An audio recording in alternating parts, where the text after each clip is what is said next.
Welcome back to Surviving and Thriving, where we share with you the things that we have learned as we have transitioned our family from struggling to survive disease to thriving right smack dab in the midst of it, in the hopes that something that we share with you will help you, enlighten you, and encourage you as you transition your family from struggling to survive disease to thriving right smack dab in the midst of it. Courage is not the absence of fear. I know we've all heard that. We have all heard that, but it's really true. It's not the absence of fear. It's having the presence and the wherewithal to go forward, move forward, and face that which is coming against you, even in the midst of fear. And when you're dealing with sickness and disease, you have to be courageous. You have to be courageous. Sickness and disease is the enemy. It's actually coming to destroy you, to literally ruin your life and take you out. And so you have to have the courage to face what you're going through head on, and to have the courage to do opposite and be opposite of what the sickness and disease is trying to bring about in your life. So first and foremost, you have to know that when you're facing sickness and disease, you have to grow up. If you haven't grown up yet, you have to grow up, because this walk, you guys, it's not for anyone who is yellow, cowardly, jellyback. It's not for sissies, y'all. You can't be a punk. You gotta man up or woman up to that which is facing you, because you're going to have to take some serious stances. You're going to sometimes have to stand alone, and you're going to have to walk in the authority of your life and your body, because there's going to be so many things and so many medical personnel that are coming at you as if they know more about your body than you, as if they know what's best for you than you. Now, I appreciate doctors, you guys. I use doctors, and I appreciate doctors, and I appreciate the information that is out there from the medical field that we have available to us to make the best decisions, and medicine can help. I am not against medicine at all, but I can tell you in my experience, I have found that most doctors, although they may care, some may care, you are not their highest priority. It seems to me, from what I have been told from the doctors that I've worked with and from my experiences, that a lot of doctors, their main priority is they have an obligations to their pharmaceutical companies, and they're about their dollar bill and they're about their papers. And there's nothing wrong with that, in the sense that everybody has to be about handling their business, right? And taking care of their family. But when it comes to my life, I do not place my life in the hands of anybody that has an obligation to anyone or anything else other than me. And so I put my life in my hands, in God's hands, and no one else. So when I deal with medical personnel, you guys, I hear everything they have to say.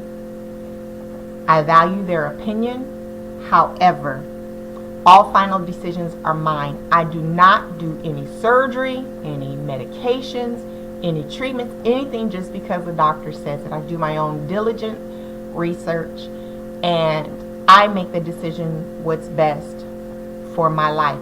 And that's a hard stand. That's not always an easy stance, you all. A lot of times when you're dealing with medical personnel, in my experience, I have found that they tend to try to tell me they know my body, as if they know my body better than me.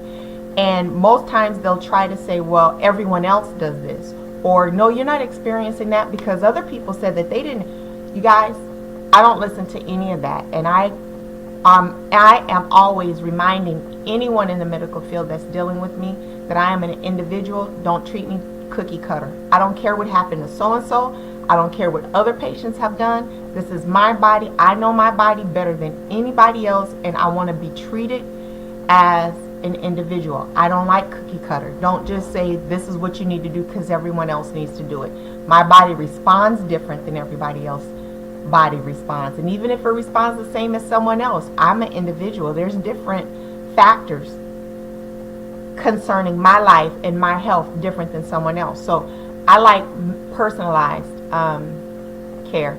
And you guys, I have fired a lot of doctors, I've fired a lot of nurses and nurse practitioners and facilities, a lot of things, because if they don't have that understanding, we can't work together. I don't work with anyone who thinks that they're God and I'm supposed to just do whatever they say and not question them. I also don't think that if I have a medical emergency and someone helped me, I do not feel like now I owe them my life. And the people that I've dealt with, some people have felt that way. Well, I helped you with this, so now you owe. I still have full control over my life, full control over my body. And when you are going through health issues and you're dealing with all these different things, you have to be strong enough in who you are to take a stand and say what it will be and what it will not be. And sometimes you're going to get a lot of backlash, and that's okay. And sometimes you may be in a season where you're just moving from one doctor to another doctor to another doctor. That's okay. You're dealing with your life. You are dealing with your life, and you need to do what's best for you and what you can live with.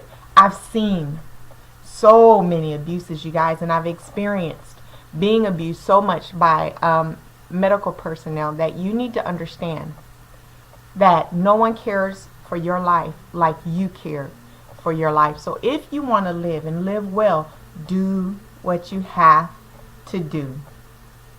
Take the stances that you have to take, and know that sometimes you will walk alone. However, in the end, right, when it all pans out and you're getting results that they didn't expect, you're getting results that other people didn't get, they'll tend to see things your way and understand why you did the things that you do or that you've done. And sometimes it helps make it easier for people coming behind you. But just know that when you're going through sickness and disease, you gotta be strong in who you are. You gotta be able to take stances, even if everyone else think you're crazy. And sometimes you may have to take a stance that your caregiver disagree with. But at the end of the day, you have to do what you feel is best. Your conscience has to be able to sleep well at night, and you have to be able to give an account for your actions. So I hope that was helpful to you, just to give you a little insight into the things that I've learned and how I handle things. But remember, in all things, do you. And remember, all medical personnel are not bad. And I'm not saying that they are bad. I'm saying that they're very helpful. They're very useful. But never give up complete control of you. Have a good day. Until next time. Bye.